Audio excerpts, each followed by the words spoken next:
Once around the park, James, and don't spare the horses.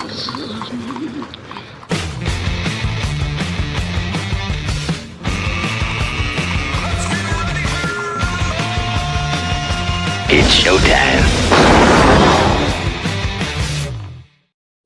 Here we go. It is showtime. It's On the Ledge, your Ontario Politics podcast, the daily edition, and we are wading through the snow day in this part of the world. And so I had to wonder, how that is affecting the campaign, given the fact that it's so short to begin with. Can the campaigns actually afford to lose a day out there? I know some are planning on the debate prep, so that might be a good time to do it. But I do see that we're schedules out there for other folks to be out and about. So we'll get into that. Welcome in. By the way, if you have a hint or a thought on who the voice of Queen Victoria is, leave us a comment. And I just want to see who you think that might be, because I'm getting a few questions. So just curious to know what you think might be going on there. All right, let's get to the panel. Around the table today, John Tory is here. He's the former mayor of the city of Toronto. Might have heard of him. Keith Leslie, regular at CH Television and a longtime observer and reporter at Queen's Park.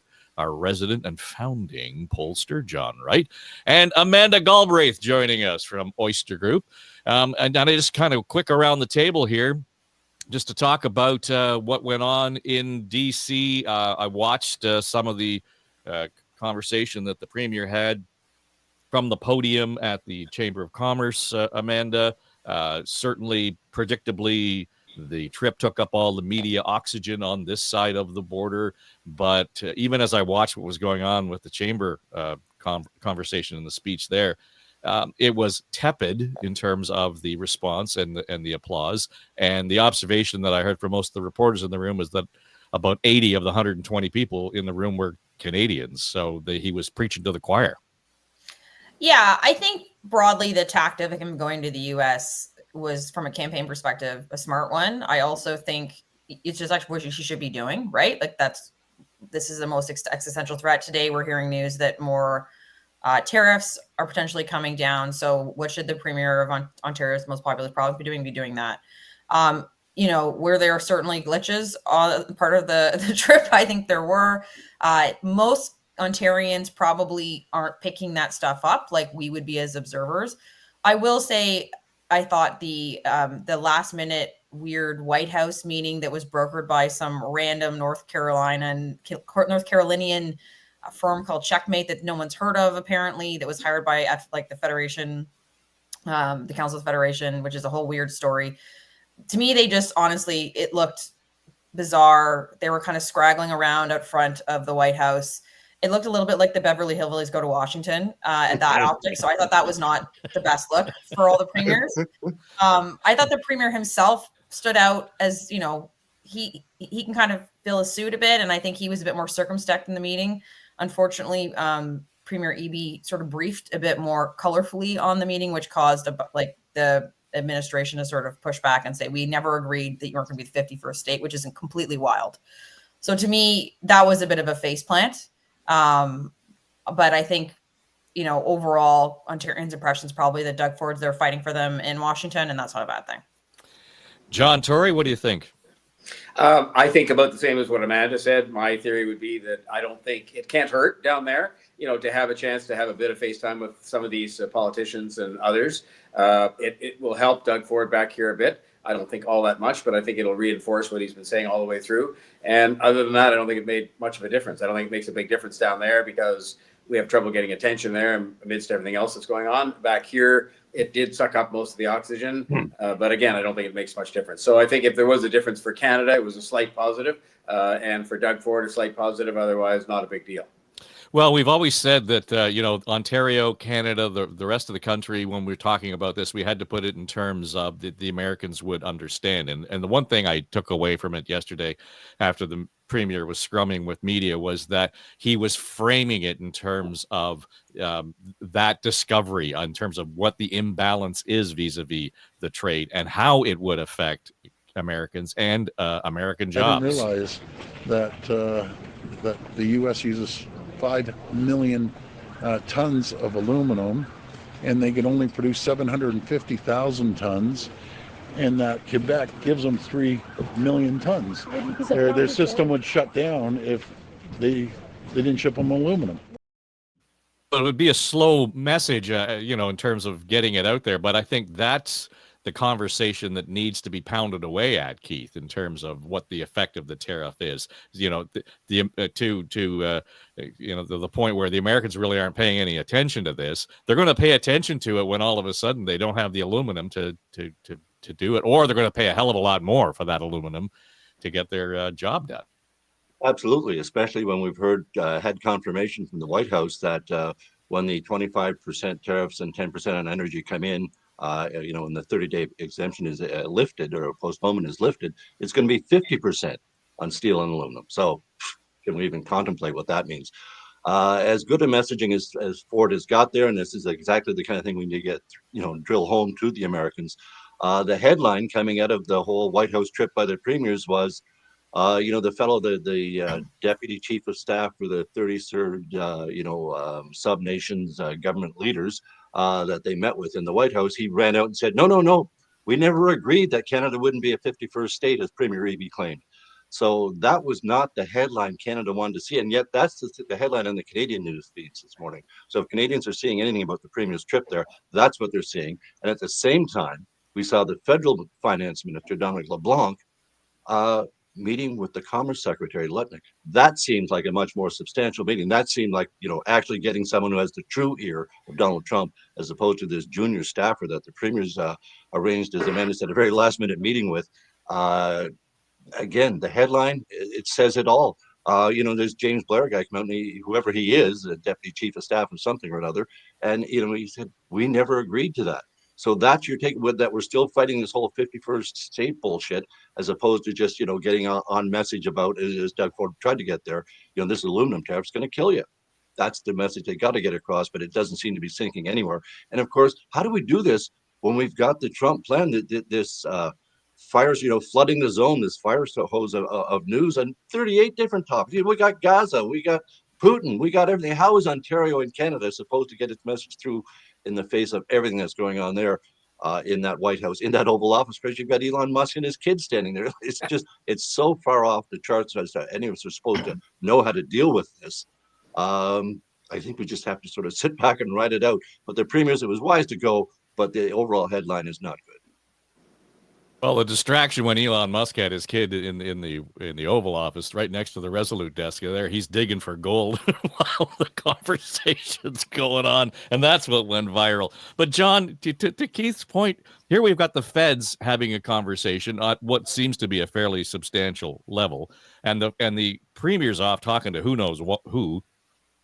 What happened to the unified, Team Canada approach here? Surely the feds and the premiers should have been talking to say, while you're doing this, we're doing that. Or there didn't seem to be any connectivity there. Yeah, but this is a little bit like Phil Spector Wall of Sound, right? Like everybody's yakking at this issue. It's not just the premiers. It's playing well into the to Premier Ford for the campaign. I mean, I'm going to show something you can't see in the podcast, but there's the photograph from the Toronto Star, the premier out front. I mean, it's the money shot. He's there. He's representing the premiers. They had to go. I mean, you've also got people like Krista Freeland and Jagmeet Singh who are on CNN screaming and threatening the president. All of this plays domestically here and has no dent whatsoever down there. I mean, the finance minister, Dominic LeBlanc, had the most substantial meeting in Washington and basically walked away and said, we've got an understanding of where our issues are. Well, take a look at everything that's in the news. So if you frame it in a campaign perspective, I don't think anybody's in the weeds like we are. They're just seeing it as premiers go to Washington, full court press. I think the other issue that we really have to be looking at now is that the narrative gets taken away from all of us and is now on the doorstep of the president, who's going to be putting in reciprocal trade issues. There's a deadline coming up in March, which we all work towards. The impact is now already being felt in Ontario because there are orders that are being cut back. They have been going that way now for the last 2 weeks. So we're going to start to feel it in terms of the real employment situation here in the province. And I think, again, framing this in the podcast of the daily election routine, this is playing exactly where the Conservatives want it. And if you look at the top line numbers right now, they really haven't changed much. The average polling rate for this government right now in the election campaign is 45%, which yields 99 seats. You've got the Liberals at 27, which is up, and the NDP a little down at 18%. So they're basically tied at 11 seats apiece, which gives them both party status, and the Greens have got 2. So overall, the timing, the pitch, the execution, everything from a campaign perspective is smack on. And secondly, this is going to now suck up all the oxygen anyways as a wall of sound continues going forward, and most people are just not in the weeds on it.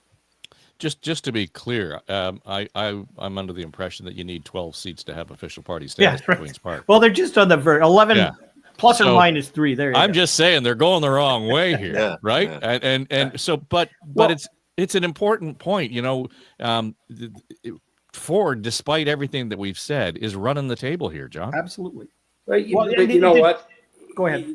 Yeah, sorry, I didn't know which John you meant, but I think I'm a bit of a contrarian on this. I think the trend lines, and I realize the distribution of the vote, in other words, where those votes are concentrated, it makes a difference in the seat count. But the last time we had numbers that were 44 or thereabouts for the PCs, 31 or 2 for the Liberals, and 17 or so for the NDP, you had a substantially more seats for the Liberals than you did for the NDP. Yeah. And while I know that's not why Bonnie Crombie is running, she's running to win.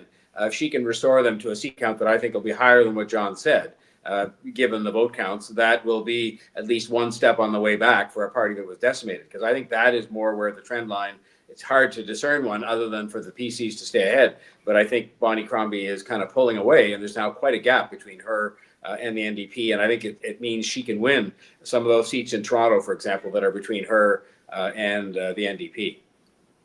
Yeah, I want to let me just put one thing in perspective, and then I'll just shut up. The one thing that I noticed back in late September, I did some polling in 4 major centers across the country. It was Vancouver, Calgary, Edmonton, and Toronto. And what I found there were 3 numbers that really mattered at the time. You had an average, when you just averaged it out, some being higher in Vancouver and Toronto, lower in the West, you had about 25% who supported the federal Liberals. And then when you knocked off those people who were just diehard Liberals, you were down to about 19%, which is where Trudeau fell to in January. So you had a baseline for him. Now, what it also said was those people who had committed to the federal Conservatives and the NDP in those places averaged out to about 30%, 36% in Toronto, and then down to 26% in Edmonton, who would switch or take a look at another Liberal leader if, in fact, somebody got in. So you've got those 3 numbers. You got 19 where Trudeau was, 25 where the average was, and then you had another 3 and 10 who committed elsewhere to bring the vote up. So in comes Mark Carney. In comes the new issues dealing with trade. And all of a sudden, the Liberal federal numbers start to move up to the point where you've now got Leger suggesting that there could be even a dead heat tie between Poilievre and Carney. So the Conservatives are still leading overall, but what's moving is, in fact, that Liberal vote. So I would suggest, and to John's point, I would agree. I think what's happening here is we're seeing that urban vote in most places, but particularly in Toronto, starting to move up. It's radiated from the federal side. It's radiating sideways, which means that people are more open to the door to having a Liberal there. I think where it's going to make the difference is in a place like St. Paul's. And here you have had Jill Andrews, who's been the NDP candidate for the last 2 successfully elected in St. Paul's. But now you've got Stephanie Smythe, from CP24, well known. She's got, the backbone of this riding where I live in St. Paul's is Liberal. And while it may be federal now, it was a very tight kind of thing. I think that's what's happening here. We're starting to see a lift in the numbers, which is buoying Bonnie Crombie when she's out there. She's seeing it. It is artificial, but it's opening the door for a lot of those urban seats to start to swing back. Who's losing? Jagmeet Singh and the federal NDP are down to 14 to 16%. 14 to 16%. So we're seeing the Merit Styles vote dropping down about 2 points. So part of this is really a federal phenomenon, but it's opening the door for the provincial Liberals, who seem to have a lot more focus and organization nowadays and enthusiasm than they did even 10 days ago. So let me ask you, Amanda, based on all of that and how we're seeing this sort of ecosystem kind of come and go, and it's growing organically in front of our eyes in terms of the feds overlapping with the province. It might sound like a stupid question, and I'm famous for that, but are the tariffs even an issue anymore in this campaign? I think they are still an issue for sure. I think they are going to continue to knock people. So all people are going to talk about, right, when they go in. So yes, I think they're still an issue. And even if they were waning as an issue, I think the premier is going to continue to work to make them an issue, because he wants to run against Donald Trump. He doesn't particularly want to run against Bonnie Crombie or Merritt Stiles because he doesn't want to give them any oxygen. So I think it's going to continue to matter. I think that John is right around, the Johns are right around sort of an uptick for the Liberals. And I do think their efforts around pushing healthcare, which they've been very focused on, and we've talked about some of the problems or factual issues they've had.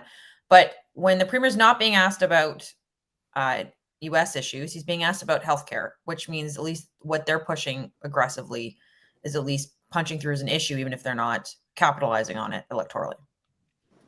Yeah, yesterday we were talking about Keith, and there's been no shortage of criticism of the Liberal campaign, specifically how unprepared they were. Their opening day of the campaign was, a disaster. The NDP seemed to have more traction early on, but to everyone's point, we seem to be seeing some drop in the attention or traction of the NDP, a little bit more wind under the wings of the Liberals. And yesterday, Crombie was on John Moore's show, and I listened, and we played a clip in the podcast yesterday. She sounded like she had everything off the top of her head. She sounded more like the leader we probably would have expected, but it was still her, kind of pushing it out. But I thought it was interesting yesterday when she was campaigning in Toronto, back on the healthcare, but she was not front and center in terms of the message that was coming out. It was an ER doctor. You can see the waiting times to see an ER doctor are 6 to 12 hours. But some patients we know wait far longer. And once you've seen an emergency doctor and it's agreed upon that you need to be admitted to hospital, the average time in Ontario to get that bed is 24 hours. 24 hours for an elderly patient, 24 hours with someone with dementia, 24 hours with someone who's injured. And in my experience with my patients, they are waiting up to 5 days on an ER stretcher waiting for a hospital bed. 5 days. I know. Recently, my mom was in need of some medical attention and ended up in the emergency at a Toronto hospital and spent but a day and a half in the hallway on a stretcher. Now, she had to have surgery, so they put her at the top of the line, and she was in and out in 3 days. But Keith, there's no end to that. So I just thought that was a really effective, probably the most effective campaigning that Bonnie Crombie has done without saying a word. Well, as a newsman, is there any other clip, any better clip she's going to provide than what you just ran? No. That messaging coming from an ER doctor and winding it up with, we heard, he was going to wait this long, 5 days. Boy, that hits at home, and that hits at home hard. Also, the Liberal campaign that they launched with this, there was a message on every chair.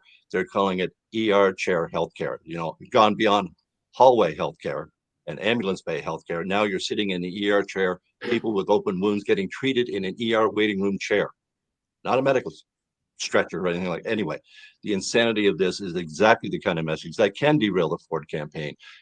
Tariffs, which he's absolutely going to continue to hammer, and apparently, Donald Trump is going to continue to feed that narrative. We've got the reciprocal tariffs coming today, as Amanda mentioned earlier. So tariffs are absolutely going to continue to be the base of the PC campaign and protect Ontario. But the healthcare, they are very vulnerable in this. And I think the Liberals keep delivering that kind of message.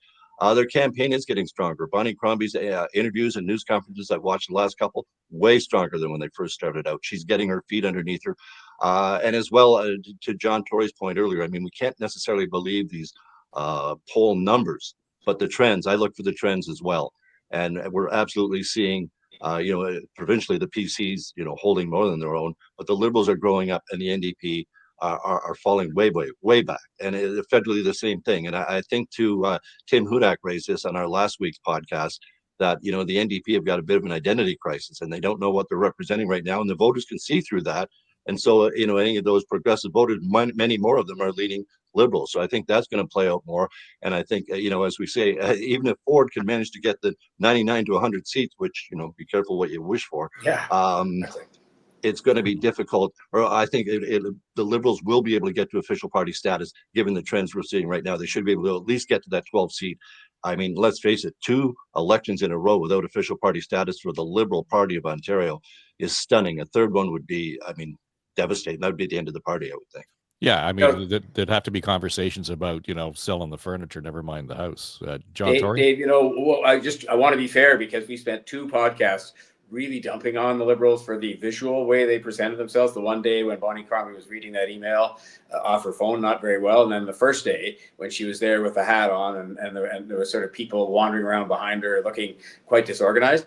That was a very professionally presented clip. And those things don't make a huge difference, but they make a difference. And I think the other thing that is going to make a difference is if they can get any significant part of the debate to come to focus on healthcare and what the emergency doctor just said, because that's where as well it's easy, and I'm not saying he's prone to do it, but it's easy for Premier Ford to make a mistake and be flippant or in some way dismiss that issue and try and get it back to tariffs, which will be what he's trying to do, and that can give her further ground as talking about something people really do care about. So I just think all of this is an indication the Liberal campaign has sort of matured in the first couple of weeks. I can remember being a first-time party leader, being out on a campaign like that, and it's all focused on you, even though there are many other candidates running with you, and your mistakes and your good days and your visual presentations. And she started off very rocky, and she's kind of found her feet. And all that means is she's now able to be more competitive and is certainly opening a gap with the NDP. John Wright, the question that I asked of Amanda around whether or not tariffs are part of still an issue in the campaign. I understand that the parties will be dealing with it as an issue, but healthcare still tops the list in terms of the biggest worry of Ontarians. Affordability still the top thing. So do we see the voters perhaps? So, okay, we know tariffs are coming. We got to brace for them. In the meantime, I want to make sure that I've got a doctor, or I want to make sure that I've got some level of affordability in my life that means I can get to the end of the week. You're muted, John.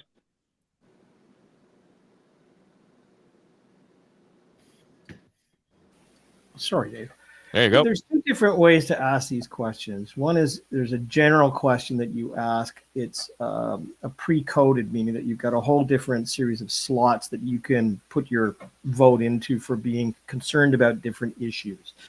So, there would be healthcare and transportation, and now it's broken down like affordability, the cost of living, like a whole bunch of those things, right? And people get a choice of 3. And it lifts healthcare to the top, and then you've got affordability and a series of others. When you add them up, it actually goes to the top. So it's healthcare, affordability, and healthcare overall. If you ask people about the tariffs, it's sitting like at 5%, way down the bottom. Okay, so that's one way to suggest that your daily life is really about affordability and about healthcare, and not a whole lot has changed in terms of all the overall feeling that we have in life. If in fact you take those issues, which are the most important within the campaign, clearly fighting for the tariff issues, the impact of the cost of living and all that sorts of rises right to the top. Okay, so like you're going to get more people on the side of the page that the 44 or 45% are for the premier. Okay, the issue for me, I want to go back to what John and said a moment ago. I think you're absolutely right that Bonnie Crombie's maturity as a provincial leader has gone up, and it does, because anybody who's out there gets ground down into talking points and being very focused, and the campaign starts to come together. We criticized the visuals, we criticized how she was responding, and I'd say in the last 48 hours it's been very impressive. Although I've always wondered why the Liberals go away from wearing the red dress or the coat or whatever you have in it, and go into the kind of Del Duca blue, which was the other day, and it's black in that one. Like, I don't get that, but nonetheless, it's better.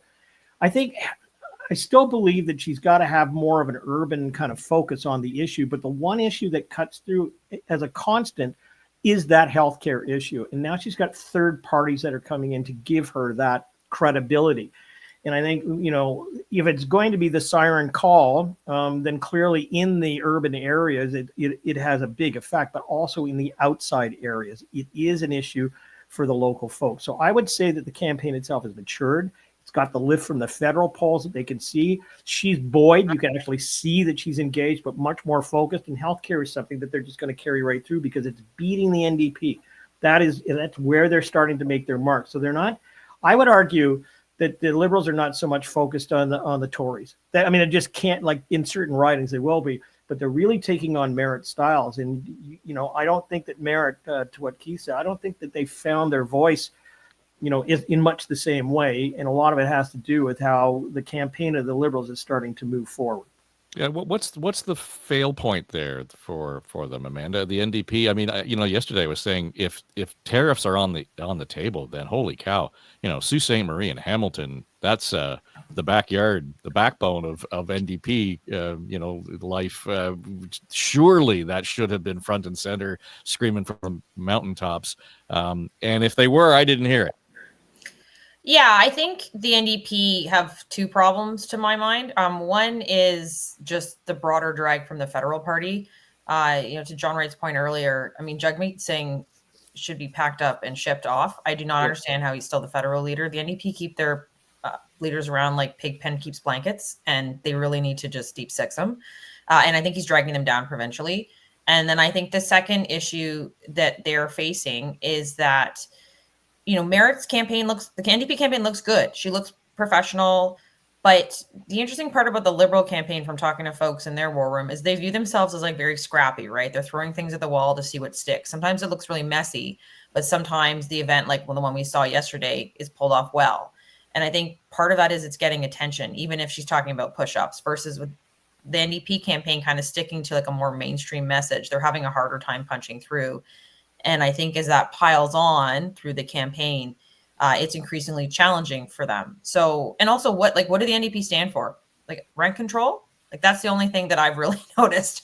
So I think they either need to get scrappier and punchier if they want to move through that. And I do think they're getting dragged down by their federal cousins for sure.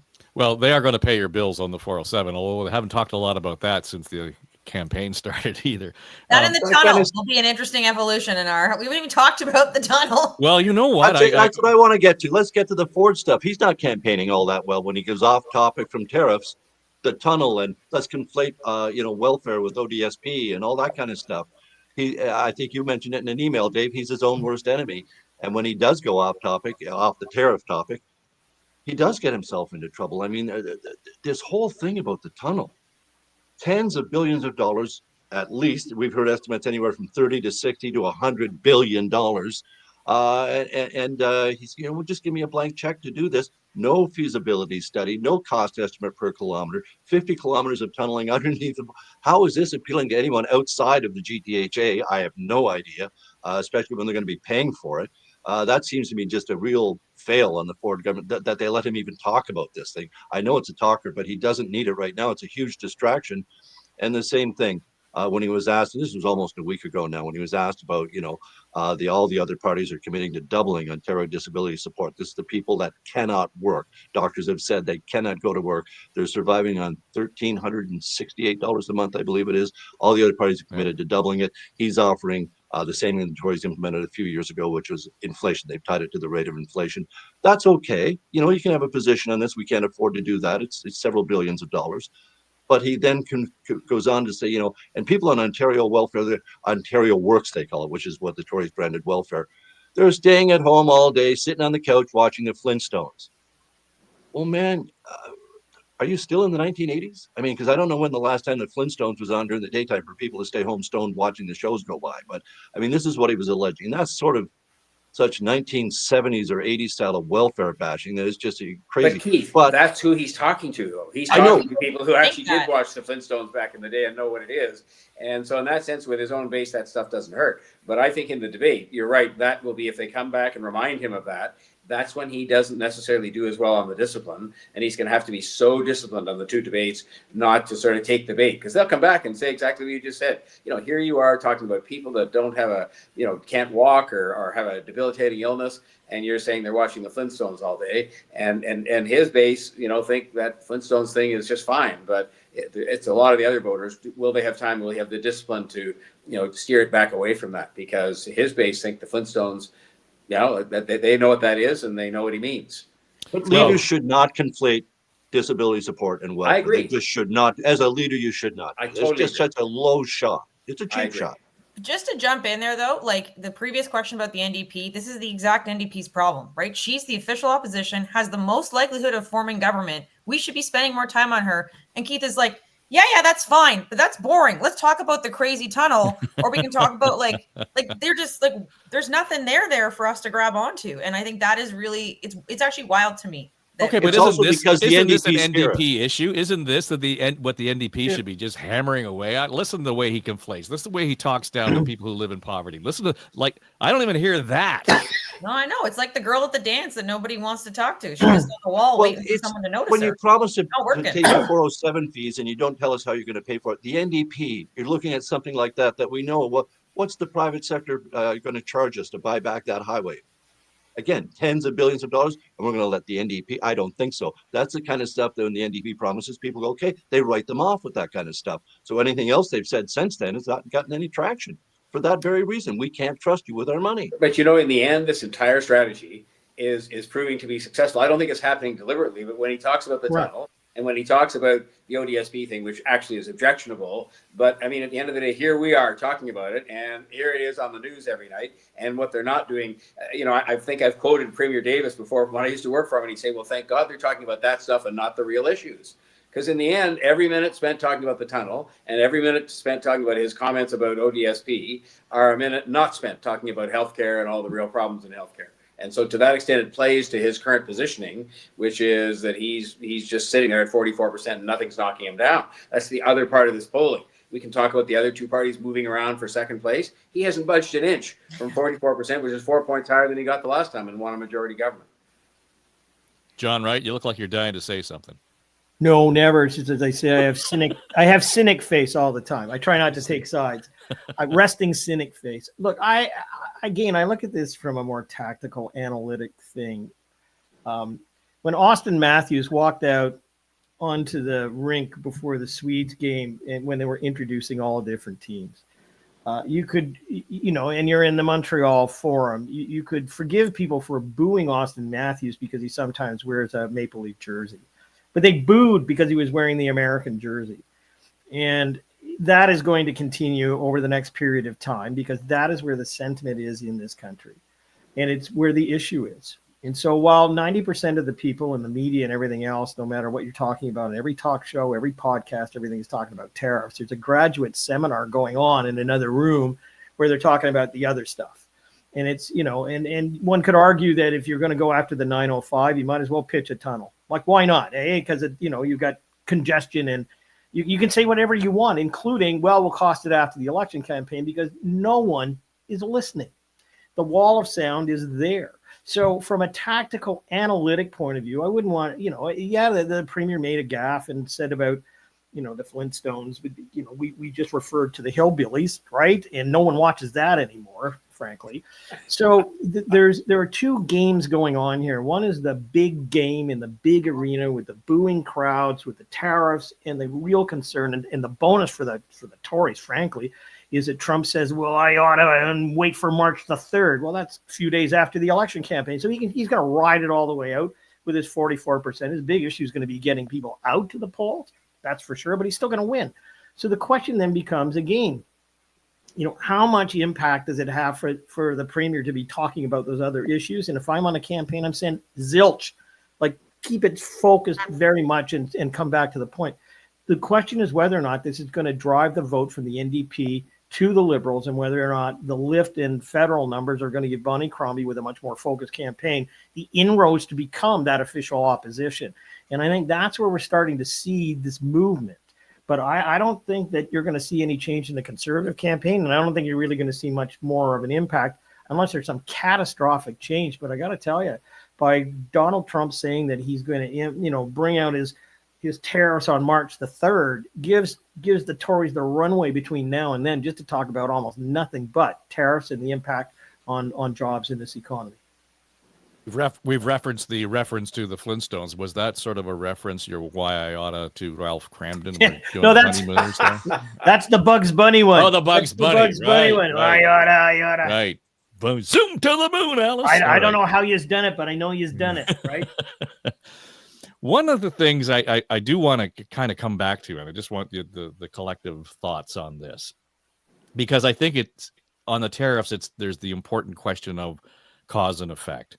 And John Tory, everybody's hair is on fire because the tariffs are going to go on. It may be 50% on aluminum and steel, et cetera, based on how this is all playing out. The immediate impact is on the American market. I mean, I realize there are already companies in Canada who are telling us that they're having orders canceled, but the immediate effect is going to be on the Americans. So there's got to be some runway before they can actually come up to speed in terms of capacity, as the Premier noted. Where's the balance in there? I mean, I realize that at some point we're going to have to live with these, but at what point is there a tipping point in your view where, okay, now we're into the abyss. There's no coming back from it, because it could really, effectively, foundationally destroy the economy. I think it's some time from now. And if you look back even to previous episodes, like as far back as Richard Nixon, you want to talk about hillbillies and Flintstones, there was a shock that took place there where he put on a surcharge, and it took quite a few months, bordering on a year, but by the time the year was up, it was taken away. In other words, there was some political resolution reached. The last time with Trump, there was a political resolution reached. I don't think that's the point. I mean, I think the practical impact will take some time to be felt. I think the point is, in the context of the election and what follows, fear and insecurity that people have, the unknown. People have been told that it could have a 2% impact on our GDP. And if you ask people to define that, they probably wouldn't be able to. And I'm not being critical. I'm just saying they wouldn't know exactly what that means. They just know it's not good for them. And if you look at elections all the time, they're about leadership all the time, but they're also about pocketbook. And, if you have fear and insecurity about your pocketbook, and we have enough stuff going on with mortgage renewals, and that was all happening before this, I think that's why, people are so afraid of this, because they don't really know what the practical implications are going to be or when. They just know it all sounds bad and that they need to have kind of strong leadership to see them through it. Amanda, then if we take that and we look at the sort of the playbook vis-a-vis Ontario, is it rinse and repeat in a federal election campaign, which is likely to come in the next 8 weeks? Yeah, maybe. I mean, people are messaging me right now talking about wrapping planes and stuff. So I'm like, what is happening? Wow. Yeah, I think certainly, it will benefit. Well, I think they're all going to have to run against the U.S., right, in their own ways. And I think you're seeing, I think the Conservatives in particular dial up that messaging in a way that makes sense for them. I think Pierre Poilievre's event in Iqaluit was really emblematic of that. And actually, it was a good event and a good message, even though it sort of got drowned out by the initial tariffs on steel and aluminum. So I think we'll continue to see that. You saw Stephen Harper, former PM, pop up and put some real aggressive language out there in the window around, we should lay bleeding out on the streets before they take our country, which is not Canadian typical language. But I think, I, for one, was like, yes, like pounds table. So yeah, I think we're going to see tariffs really be the big piece of this, which, may play to the benefit of Mark Carney to a certain extent. But it'll be interesting to watch if that takes place over the next little bit. And then, of course, the real repercussions for our economy and our country. It's not just electoral gamesmanship. It's actually people's jobs and lives and businesses. Yeah, and I think the long-term effect of this, Keith, is going to be like the frog in the boiling water feel to it. You're not going to know you're in trouble until it's too late. Well, right now I'm convinced that to John Tory's point about Canadians understanding the impact of this, what a hit to the GDP means and all that, what they know is that Trump threatened economic force against Canada. They're seeing some sort of economic force. We're being warned of the dangerous impacts of this. And we're wondering, and this is the crucial part of it all, and we keep hearing it emphasized, at first it was a joke, is this economic action intended to force us to become the 51st state?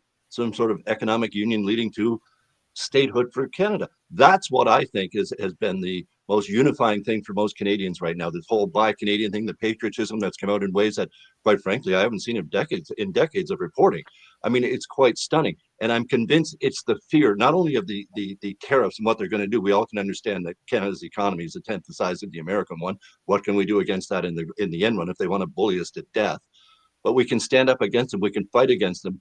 And there is, I think, a strong feeling of fighting. To Stephen Harper's words, bleeding in the streets to defend our sovereignty. But this is what Canadians are viewing right now. These tariffs, whether they understand that or not, I don't buy steel. I drink my Coke out of bottles, not out of can. Whatever kind of nonsense you're thinking about this, it's going to impact all. It's going to hurt our markets right off the bat. But let's face it, if it starts costing jobs in the United States, that's what we need to see happen. Or we need to see Trump realize that this could happen. The question now is, does he know? Of course he knows. Does he care? He doesn't care. It's all about disrupting everything. So Canada has to play a very strategic game here and walk a very fine line. And will we be doing it in the federal election that's coming? I'm not convinced Jagmeet Singh wants to see a federal election within 8 weeks. I think he may go right till October, but that's another whole issue. Yeah. I think, we're going to see these issues still play out. As I say, I think this whole 51st state thing has really, really scared the shit out of Canadians and unified them in a way that we just haven't seen before, because there's, well, he'll back down, he'll walk it back. No, this guy comes screaming out of the meeting and saying, I never said we agreed to you not being a 51st state. Holy shit. That's craziness. John Wright, how are you going to celebrate Flag Day then this year? Because, it would have been a sub, the kicker in a newscast on the weekend, the 60th anniversary of the Canadian flag. All of a sudden, everybody's got their lapel pins out and ready to go. Two things on that, and one plays to the campaign. My Canadian flag for the front door arrives today. So it'll make it through here, and I'm going to put it up, and there you go. The second thing, though, is an interesting campaign sidebar, and that is that I last Thursday decided to go to the Metro grocery store and start to inventory the Canadian versus the American stuff. And I actually made a conscious effort to switch from the Starbucks that we had to Kicking Horse, great British Columbia product. And I picked, all three of their different kinds so I could get the taste right in what I wanted to do. So beginning on Friday morning, I started to have what's called Kick Horse Power Horse 454. Tasted exactly like the Starbucks we've been having. By Friday evening, for some unapparent reason to me, I was starting to get palpitations. The next day, it increased. By Sunday at the Super Bowl game, I turned to my wife and said, I've got so many heart palpitations, I got to go to the hospital. So I went down to St. Mike's during the Super Bowl. And my experience in the emerge ward was actually really great. It took 3 hours to get in and out. I was heart specialized all the way through to the end. Doc comes and looks at me and says, you're throwing off PVCs. You got an extra bead here. What's going on? And I said, well, he says, have you done anything different in the last, couple of days to your diet or anything? And I said, yeah, I changed coffee. So we looked it up. Each one of those 8-ounce glasses has 50 more milligrams of caffeine. Jesus. The equivalent of an espresso shot is 68 milligrams. I'm putting 3 extra espresso shots into my body. And he goes, stop it.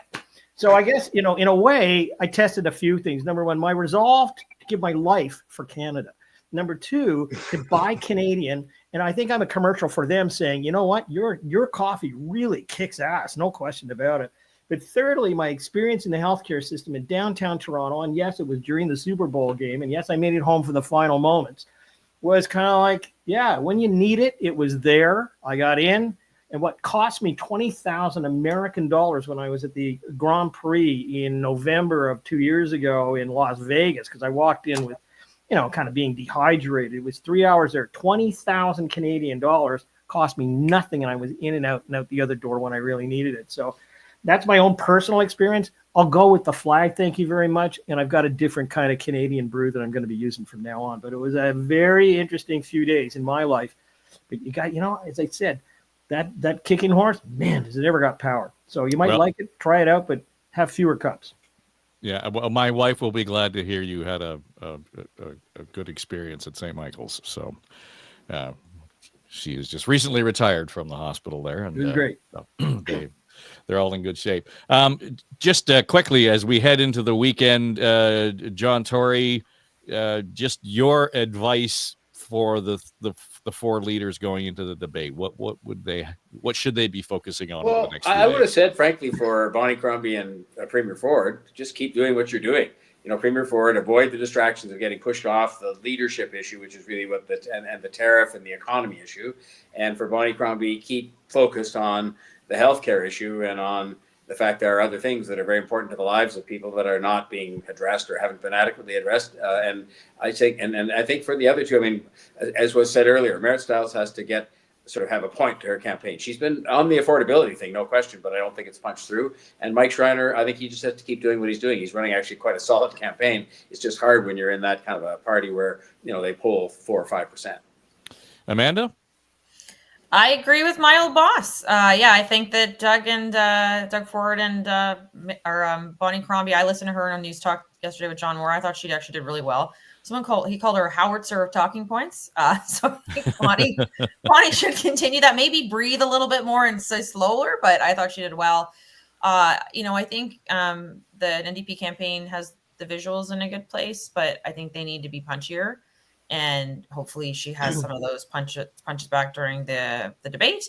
And Mike Schreiner's a really nice guy. So hopefully they get a couple ridings, but I don't think it's beyond that. Keith? Well, Schreiner is going to come in and win the debate, basically, because he's the nice guy everyone gets along with, and he's very reasonable and a good debater at that. But in the long run, we know it's going to be everybody against Doug Ford, and they need, quite frankly, all three of them need to just stay focused on Ford and his government's record. And Ford, of course, to everyone else's point here, he just needs to stay on his message. I'm here to protect Ontario. It's working for them. The tariff thing is it's a massive threat to Ontario's economy, and for some reason he has been able to portray himself as the best one to deal with that. And I don't think during this campaign at all. I mean, the others obviously don't want to talk about tariffs, but they certainly haven't been able to portray themselves as being better than Doug Ford would be at dealing with that particular issue. So they've got to concentrate on the healthcare and the cost of living stuff.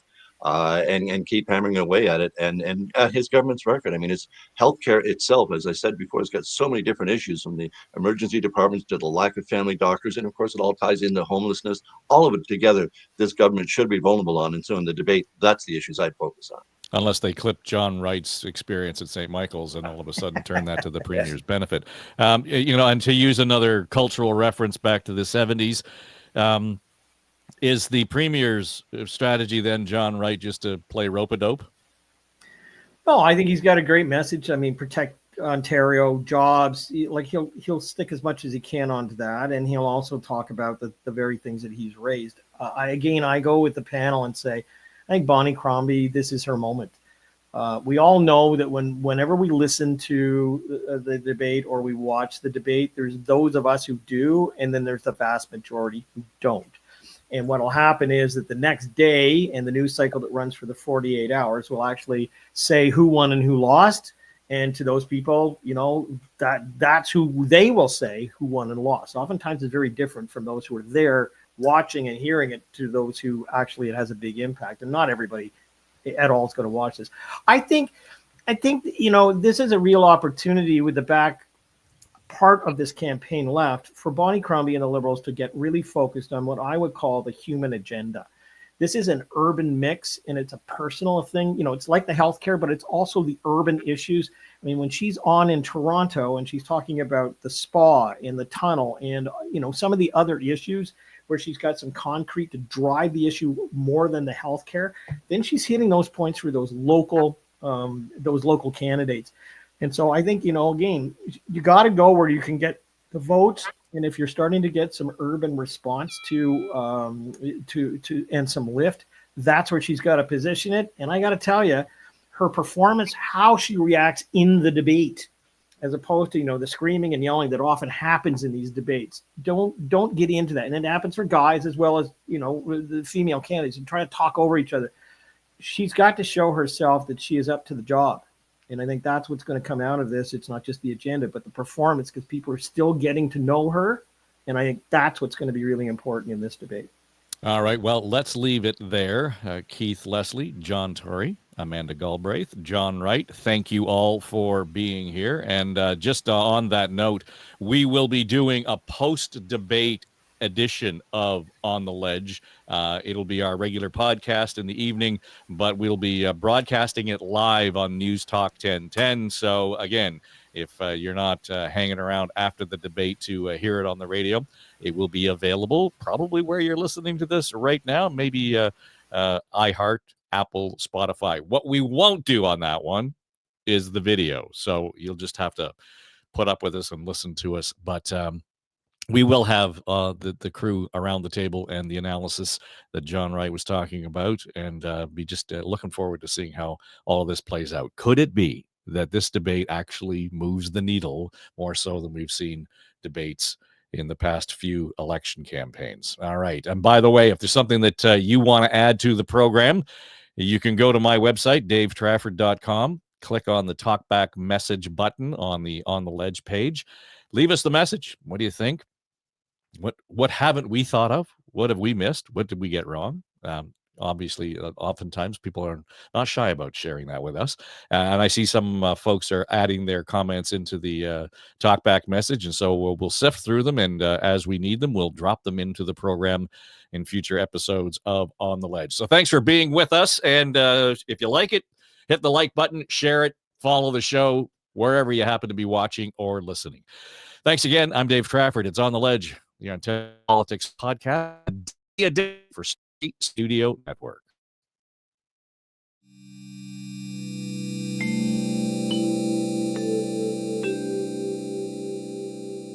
This is SSN Story Studio Network.